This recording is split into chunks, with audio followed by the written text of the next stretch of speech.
I've made over $60,000 a year playing piano, and I did this without having a website, without having business cards, without doing a bunch of emails and DMs to try to hustle for gigs. I just was able to have the phone ring and have people come to me to offer me gigs so that I just have to exist and people give me gigs and I play the gigs. And in this video, I'm going to tell you what I did to make that happen and what you could do to make this happen for yourself. Okay, so first things first, if you want to make a lot of money playing piano, you got to be really good at piano. And that might sound really obvious, but I think a lot of people put the cart before the horse and they feel entitled to gigs. They feel entitled to playing with people and feel like they should be out every Friday and Saturday night with an audience, with people listening to them play. And unless you can command the piano in a way that is exceptional, that's not going to happen. And if you're feeling like you need more gigs, but you can't play all your major scales blindfolded up and down, 4 octaves, fast, slow, you can't play your Dorian scales, your Lydian scales, your mixed Lydian scales, you don't know all your major and minor triads, your 7th chords, you don't have hundreds of songs memorized, you're not going to make $60,000 playing piano. I'm sorry if that's a bummer, but it's just the truth. You want to start making money playing piano?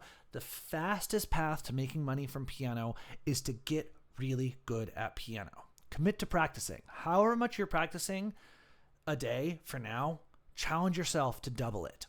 If it's 30 minutes a day, see if you can do an hour a day. And commit to learning these basic skills. Commit to sight reading. Commit to learning how to read chord changes and play them effortlessly. Commit to learning arpeggios and scales and patterns, because if you want to get a lot of money playing piano, you need to be able to be confident and competent in a lot of different situations. I made my money playing weddings, playing churches, playing jazz gigs, playing with salsa bands or Latin music, accompanying singers, accompanying for orchestras, all sorts of different gigs you might imagine someone can do.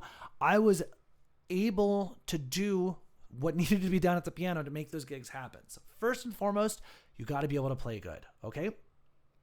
Once you're able to play at a certain level, if you want to get gigs, all you got to do is show up to where people who have gigs are and play. I moved to Chicago end of 2019, and I just started showing up to jam sessions every night. I looked up where are jams, where are people making music, and I just showed up. I signed up on the list, and I played, and I told people I was available for gigs.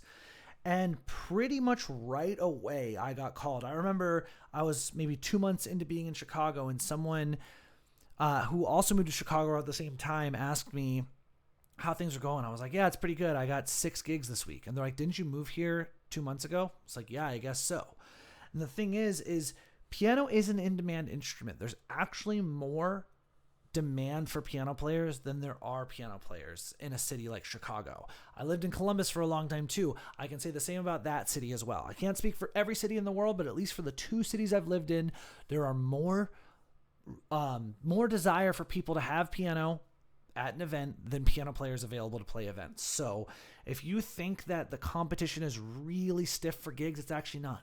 Not a lot of people know how to play piano at a high enough level to get paid for it. There's very few of us. So actually take that as encouragement if you're an aspiring piano player. It's like, it's a rare skill. Not a lot of people can do this thing, and not a lot of people can get paid for it. So, but when I wanted to get paid to play piano, I just started showing up where people had gigs.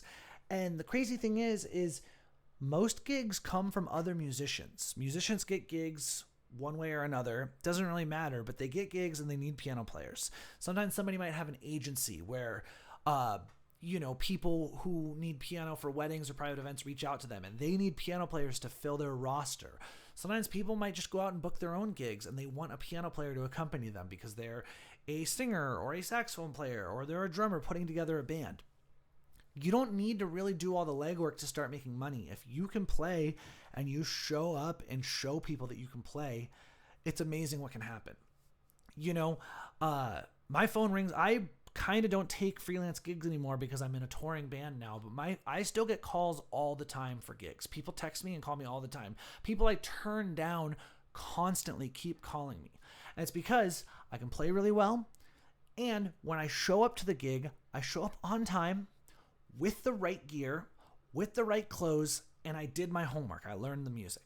Best way to get a gig is to kick ass on the gig you got. So let's say you start practicing a bunch, you go to where music is happening, you start playing, somebody calls you for a gig.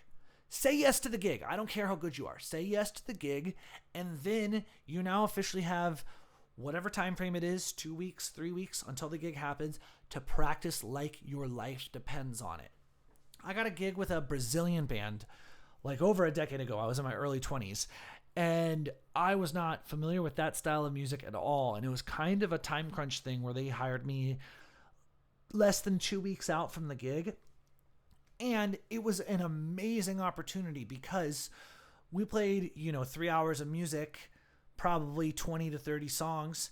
And I spent 2 weeks studying, practicing, listening to, transcribing, learning that music all day for 2 weeks, like 8 hours a day. Wake up, work on it, play, go eat lunch, come back, play, go have dinner, play, go do another gig, come back home, listen to it on the way there, on the way back, and just crammed this music like crazy. Then when I did the gig, they were so happy with me, they wanted me to join the band as a regular member, and I started playing with them more, and they had high-paying gigs. They had gigs playing for audiences where there were other musicians who went, who's this young guy on piano? I need to get his contact info. I need to hire him. So get really good, show up to where the music happens, and then once you get a gig, once you get an opportunity to play with people, do your homework, show up on time, be fun to be around. These feel really obvious, but you'd be surprised at how many people don't know how to do this. Downbeat is at 6 and they show up at 5:50. And I don't care if you can set up your gear in 10 minutes. There is a band leader who is carrying a lot of stress when you're showing up at the last minute. There's a wedding planner or a client or an event coordinator that is carrying a lot of stress when you show up at the last minute. And if you're supposed to play at 6 and you show up at 5 or 4:45 and you're set up by 5 and they know, okay, the piano player's here, you have relieved an insane amount of stress from their life. You've made their job way easier. Because there's 100 potential fires that they're worried about they have to put out, and you've now made it only 99. You've made their life way easier. And when you know the music so well, so that even if, like, let's say the bass player barely knows a song, you can cover the bass and you can accompany the band and push them through. You can be a force of musical nature on the bandstand and be the reason that the gig is a success.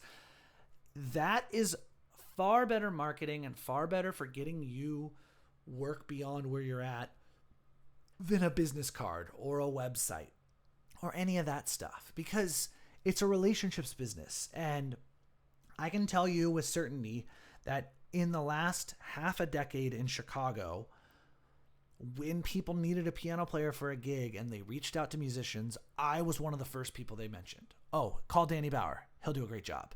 You need a pianist for your gigs? Call Danny. He'll do it. And that's pretty much it.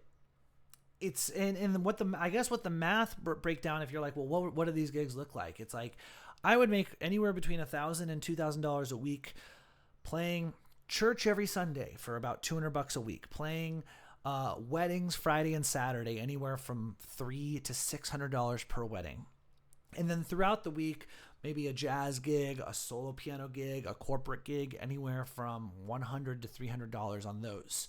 So it's pretty incredible. I've never had a 9-to-5 job. I've never had a desk job. My life while I was doing freelance was Monday, Tuesday, Wednesday, Thursday, Friday afternoons. I do whatever I want. I make videos. I practice piano. I eat Jimmy John's. I screw around.